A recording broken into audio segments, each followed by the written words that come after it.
Hello दोस्तों, मैं Satyendra Kumar सिल्वरियर channel में आप सबका स्वागत करता हूं। दोस्तों, आज हम building construction subject building construction का लेसन नंबर 2 फाउंडेशन हमारा चल रहा है। इसका लेक्चर नंबर 4 है। तो आज इस लेक्चर नंबर 4 में हम मृदाओं की भार धारण क्षमता बेरिंग कैपेसिटी ऑफ सॉइल, फिर दूसरा हम इसी के अंतर्गत बेरिंग कैपेसिटी के अंतर्गत दो प्रकार के होता है। पहला है चरम धारण क्षमता। पहला होता है चरम धारण क्षमता अल्टीमेट बेरिंग कैपेसिटी होता है, और फिर दूसरा होता है सुरक्षित धारण क्षमता सेफ बेरिंग कैपेसिटी होता है। इसके बारे में पढ़ेंगे। और फिर ये दूसरा हमारा टॉपिक रहेगा स्थल निरीक्षण एवं भू अन्वेषण site inspection and ground investigation. इसके अंतर्गत 5 विधि होती हैं, इसको हम पढ़ेंगे। तो पहला विधि है परीक्षण गड्ढे बनाकर टेस्ट पिट्स, दूसरा है क्षण वेधन प्रोबिंग, और तीसरा है बर्मा वेधन अगर बोरिंग, और चौथा है गहरा वेधन डीप बोरिंग, और पांचवा है धावन वेधन प्रेशर बोरिंग के बारे में आज हम स्टडी करेंगे। तो दोस्तों, उम्मीद करते हैं आपको समझ में आ गया क्या क्या आज इस लेक्चर में पढ़ेंगे। एक बार हम फिर से रिवीजन करते हैं। इस लेक्चर में आज हम मृदाओं की भार धारण क्षमता बेरिंग कैपेसिटी ऑफ सॉइल के बारे में पढ़ेंगे। तो बेरिंग कैपेसिटी दो प्रकार की होती है। जैसे पहला होता है चरम धारण क्षमता अल्टीमेट बेरिंग कैपेसिटी होता है, दूसरा होता है सुरक्षित धारण क्षमता सेफ बेरिंग कैपेसिटी, और फिर दूसरा टॉपिक हम पढ़ेंगे स्थल निरीक्षण एवं भू अन्वेषण site inspection and ground investigation. इसके अंतर्गत 5 हम स्टेप पढ़ेंगे। पहला है परीक्षण गड्ढे बनाकर टेस्ट पिट, और दूसरा है क्षण वेधन प्रोबिंग, और तीसरा है बर्मा वेधन अगर बोरिंग, और चौथा है गहरा वेधन डीप बोरिंग, और पांचवा है धावन वेधन प्रेशर बोरिंग के बारे में पढ़ेंगे। तो सबसे पहले हमारा स्टार्ट करते हैं मृदाओं की भार धारण क्षमता बेरिंग कैपेसिटी ऑफ सॉइल क्या होती है, इसके बारे में पढ़ेंगे। तो स्टार्ट करते हैं। दोस्तों, आज हम इस लेक्चर में मृदाओं की भार धारण क्षमता बेरिंग कैपेसिटी ऑफ सॉइल मृदाओं की धारण क्षमता निम्न दो प्रकार की होती है। पहला होता है चरम धारण क्षमता अल्टीमेट बेरिंग कैपेसिटी, और दूसरा होता है सुरक्षित धारण क्षमता सेफ बेरिंग कैपेसिटी। तो सबसे पहले हम बात करते हैं चरम धारण क्षमता अल्टीमेट बेरिंग कैपेसिटी क्या होता है। चरम धारण क्षमता अल्टीमेट बेरिंग कैपेसिटी अमृदा, पहले इसकी परिभाषा देखते हैं। अमृदा की चरम भार धारण क्षमता उस अधिकतम भार को कहते हैं जो मृदा बिना विचलिए नीचे को धंसे या दरार पड़े सहन कर सकती है। यह धारण क्षमता टन प्रति वर्ग मीटर स्क्वायर में आंकी जाती है। तो चरम धारण क्षमता क्या होती है, मतलब वह अधिकतम भार होता है जिस पर लोड क्या होता है, लोड बेरिंग कर ले यानी धारण कर ले, मगर वो जो रचना है जिस पे धारण करेंगी, मृदा पे धारण करेंगी, तो मृदा बिना धंसे और बिना विचले और बिना दरार पड़े सहन कर सकती है। यही धारण क्षमता बेरिंग का अल्टीमेट बेरिंग कैपेसिटी चरम धारण क्षमता कहलाती है। चरम मतलब होते जहां तक बर्दाश्त कर सके, इससे ज्यादा बर्दाश्त नहीं कर सकती, नहीं तो फिर टूट जाएगी। तो वही उसकी चरम धारण क्षमता होती है, अल्टीमेट बेरिंग कैपेसिटी होती है। तो पहला हो गया हमारा चरम धारण क्षमता। अब हम बात करेंगे दूसरा। दोस्तों, दूसरा हमारा है सुरक्षित धारण क्षमता सेफ बेरिंग कैपेसिटी। ये क्या होता है इसके बारे में जानते हैं।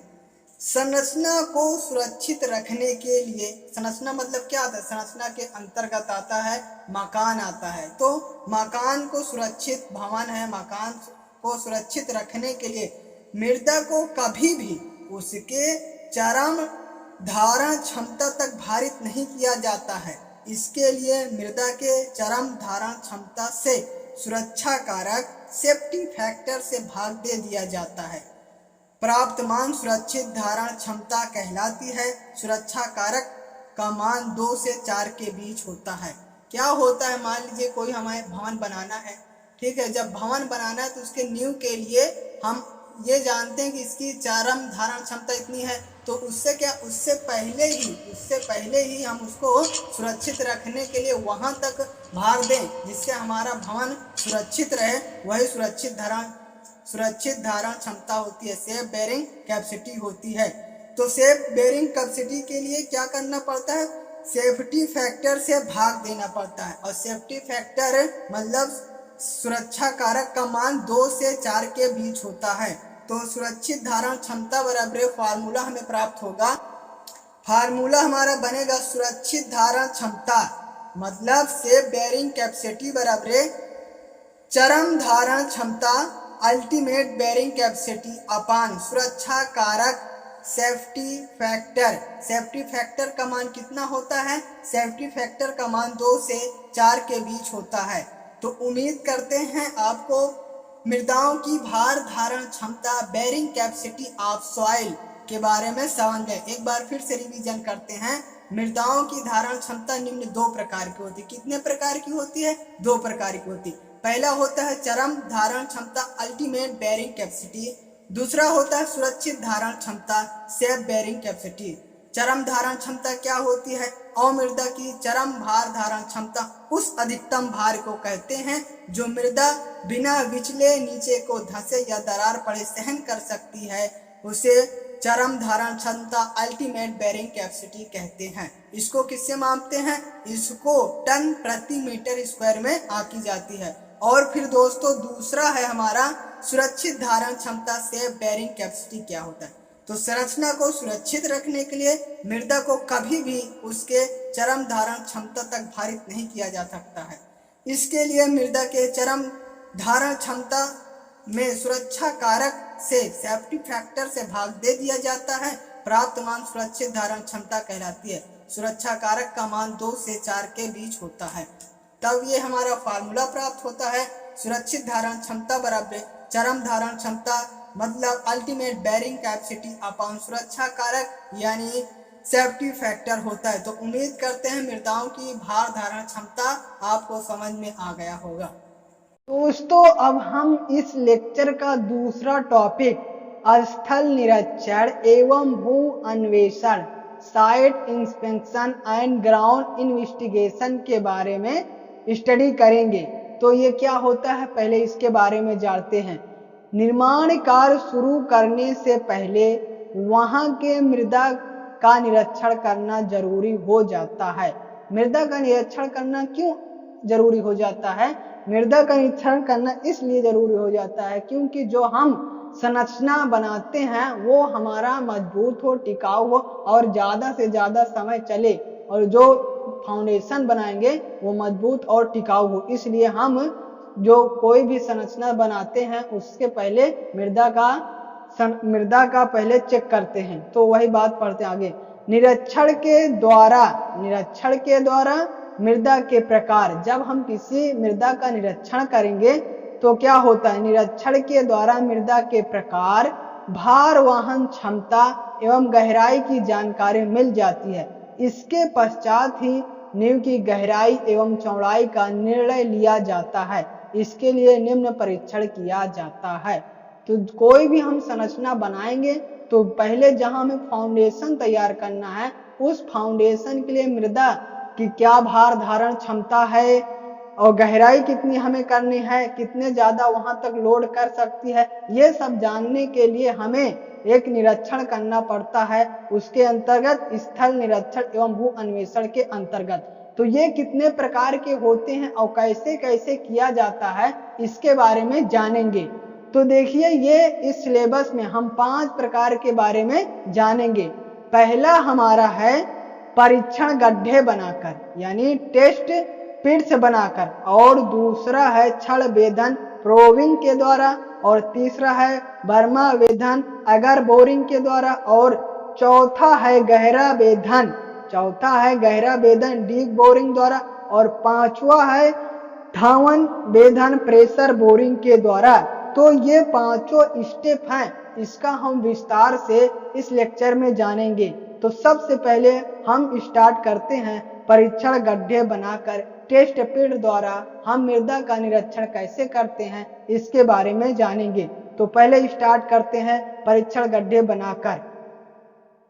दोस्तों अब हमारा सबसे पहले है परीक्षण गड्ढे द्वारा बाय टेस्ट पिट। ये क्या होता है इसके बारे में जानते हैं। निर्माण क्षेत्र में लगभग, निर्माण क्षेत्र मतलब जहां हमें भवन संरचना बनाना है उस क्षेत्र में, ठीक है, जहां हमें फाउंडेशन तैयार करना है उस क्षेत्र में लगभग 1.5 मीटर की गहराई तक या इससे अधिक गहराई तक जहां कठोर मृदा प्राप्त हो जाए वर्गाकार गड्ढा खोद लेते हैं। ठीक है, मृदा की विभिन्न परतों का दृष्टि परीक्षण कर सामर्थ्य का पता लगा लेते हैं। यह सरल विधि है, समान संरचनाओं के लिए यह उचित होती है। निर्माण क्षेत्र मतलब जहां हमें फाउंडेशन तैयार करना होता है उस स्थान पर लगभग 1.5 मीटर यानी 1.5 मीटर गहराई तक खोद लेते हैं जब तक हमें कठोर मृदा प्राप्त नहीं होता है। जब हमें कठोर मृदा प्राप्त हो जाता है तो मृदा के विभिन्न परतों का परीक्षण कर लेते हैं जिससे हमें सामर्थ्य यानी बेरिंग कैपेसिटी के बारे में पता चल जाता है। और ये जो हम स्टेप कर रहे हैं, क्या कर रहे हैं, 1.5 मीटर गड्ढे खोदकर जो ये कर रहे हैं ये सरल विधि है। ठीक है, ये समान संरचनाओं के लिए ही उचित होती है। समान संरचनाएं मतलब एक बिल्डिंग तक ही, इससे अधिक बिल्डिंग के लिए यह विधि काम नहीं करती क्योंकि उसमें ज्यादा भार आएगा जिससे धारण क्षमता कम होगी, क्योंकि 1.5 मीटर तक ही हमें भार धारण क्षमता पता होगी। तो ये परीक्षण गड्ढे द्वारा बायपिट्स कैसे होता है इसके बारे में हमने जाना। अब इसका अगला हम जानेंगे चित्र के द्वारा। देखिए ये दोस्तों परीक्षण गड्ढे द्वारा जो उसका फिगर है, देखिए ये गड्ढा है, ये हमारा ग्राउंड लेवल है, फिर ग्राउंड लेवल के अनुसार अन्य विभिन्न परतें मिलेगी। तो जब हमें कठोर मृदा प्राप्त हो जाएगा लगभग 1.5 मीटर तक खोदेंगे, जब हमें कठोर मृदा प्राप्त हो जाएगा तो हम उस मृदा का परीक्षण कर लेंगे जिससे हम उस मृदा का सामर्थ्य ज्ञात कर लेते हैं। तो ये हमारा चित्र हुआ। तो उम्मीद करते हैं आपको पहला स्टेप जो होता है, पहला विधि होती है परीक्षण गड्ढे द्वारा बाय टेस्ट पिट, आपको समझ में आ गया होगा। तो अब हम दूसरा बात करेंगे छड़ बेधन प्रोविंग के बारे में। दोस्तों हमारा दूसरा है छड़ बेधन अगर बोरिंग क्या होता है तो इसके बारे में जानते हैं। तो इस परीक्षण में लोहे की एक लंबी छड़ होती है, लोहे की एक लंबी छड़ अथवा नलिका को जमीन में धंसाया जाता है। देखिए इस प्रोसेस को करने के लिए क्या करते हैं, इस प्रोसेस करने के लिए लोहे की एक लंबी छड़ अथवा नलिका को जमीन में धंसाया जाता है। इस विधि से 3 मीटर की गहराई तक ही अमृदा की जांच की जा सकती है, सिर्फ 3 मीटर की गहराई तक। ये क्या होता है प्रोसेस जानते हैं। बेधन छड़ का व्यास, जिस नलिका का बेधन लोहे की छड़ होता है उसका व्यास 25 से 40 mm होता है और इसका एक सिरा नुकीला होता है। ठीक है, जो हमारा छड़ होता है उसका व्यास डायोमीटर जो होता है 25 से 40 mm तक होता है और जो उसका एक सिरा होता है नुकीला होता है। फिर दूसरे में क्या करते हैं, को हथौड़े की सहायता से जमीन में धंसाते हैं। एक सिरा नुकीला होता है, दूसरा सिरा जो रहता है उसमें हम हथौड़े की सहायता से जमीन में धंसाते हैं। फिर जब धंस जाता है इसे निकालकर इसकी सहायता से चिपके मृदा कणों की जांच करके अमृदा के प्रकार का पता लगा लेते हैं। फिर 35 से 50 mm व्यास की नलिका जिसके एक सिरे पर झिर्री होती है, जिसके एक सिरे पर झिर्री सिल्ड कटी होती है को जमीन में गाड़ कर निकाल लेते हैं। झिर्री में फंसी मृदा की जांच कर अमृदा के प्रकार का पता लगा लेते हैं। तो इसे 2 स्टेप में करते हैं। पहले क्या होता है, 25 से 40 mm की एक छड़ होती है जिसका एक सिरा नुकीला होता है, उसको हथौड़े से ठोक कर गाड़ देते हैं। फिर उसमें जितनी मिट्टी फंसी होती है या चिपकी होती है उसको निकाल कर फिर उसका अमृदा का प्रकार पता लगा लेते हैं। फिर ये स्टेप है। फिर दूसरे में क्या होता है, 35 से 50 mm व्यास की नलिका के एक सिरे पर एक झिर्री सिल्ड कटी होती है को जमीन में गाड़ कर निकाल लेते हैं। फिर झिर्री में फंसी मृदा की जांच कर अमृदा के प्रकार का पता लगा लेते हैं। तो दोस्तों ये देखिए, आप फिगर देख लीजिए, ये है डायोमीटर 25 से 40 mm, ये छड़ है। ये सिल्ट यानी झिर्री है, इसका डायोमीटर जो होता है नलिका का 35 to 50 mm व्यास होता है। तो उम्मीद करते हैं आपको ये दूसरा प्रोसेस छड़ बेधन अगर बोरिंग क्या होता है इसके बारे में समझ में आ गया होगा। अब हम तीसरा बात करेंगे, गहरा बेधन डी बोरिंग क्या होती है इसके बारे में जानेंगे। तीसरा हमारा है गहरा बेधन डी बोरिंग क्या होता है। तो इस विधि का प्रयोग करके कठोर मृदा के लिए, इसके पहले क्या किए थे, सब नरम मृदा के लिए करते थे, यानी इस मृदा का प्रयोग कठोर मृदा के लिए करते हैं। इसकी सहायता से 5 मीटर से अधिक, ये पहले छड़ बेधन वाला था या फिर पिट्स वाला था, गड्ढे वाला था। पिट्स वाले में हम 1.5 मीटर तक करते हैं और छड़ बेधन में हम 3 मीटर तक करते हैं और गहरा बेधन में 5 मीटर से अधिक करते हैं। 5 मीटर से अधिक तक के मृदा के विषय में जानकारी प्राप्त की जाती है। इसके लिए आघात प्रशिक्षण या फिर रोटरी का द्वारा बेधन करते हैं, रोटरी द्वारा बेधन करते हैं। तो ये प्रोसेस होता है गहरा बेधन में, डी बोरिंग में। तो उम्मीद करते हैं आपको तीनों प्रोसेस, पहला है गड्ढे द्वारा, फिर दूसरा छड़ बेधन, फिर तीसरा है गहरा बेधन, समझ में आ गया होगा। उम्मीद करते हैं आपको। दोस्तों हमारा चौथा है बर्मा बेधन अगर बोरिंग, और ये सबसे इंपॉर्टेंट होता है। बर्मा द्वारा क्या होता है इस स्टेप में जानते हैं। बर्मा द्वारा 3 से 5 मीटर गहराई तक और मृदा की जांच की जाती है। कितने गहराई तक? 3 से 5 मीटर गहराई तक जांच की जाती है। बर्मा को जमीन पर सीधा खड़ा करके हैंडल की सहायता से घुमाया जाता है, जिससे यह भूमि में धंसता चला जाता है। उचित गहराई पर जाने पर बर्मा ऊपर खींच लिया जाता है। एक चरण में 30 सेंटीमीटर गहरा छिद्र करके बर्मा बाहर निकाल लिया जाता है और इसमें फंसी मृदा परीक्षण के लिए निकाल ली जाती है। इस प्रकार वांछित गहराई तक मृदा प्रतिदर्श लिए जाते हैं। तो इसमें क्या होता है, ये देखिए 3 से 5 मीटर गहराई तक मृदा की जांच की जाती है। बर्मा को जमीन पर सीधा खड़ा करके हैंडल की सहायता से घुमाया जाता है।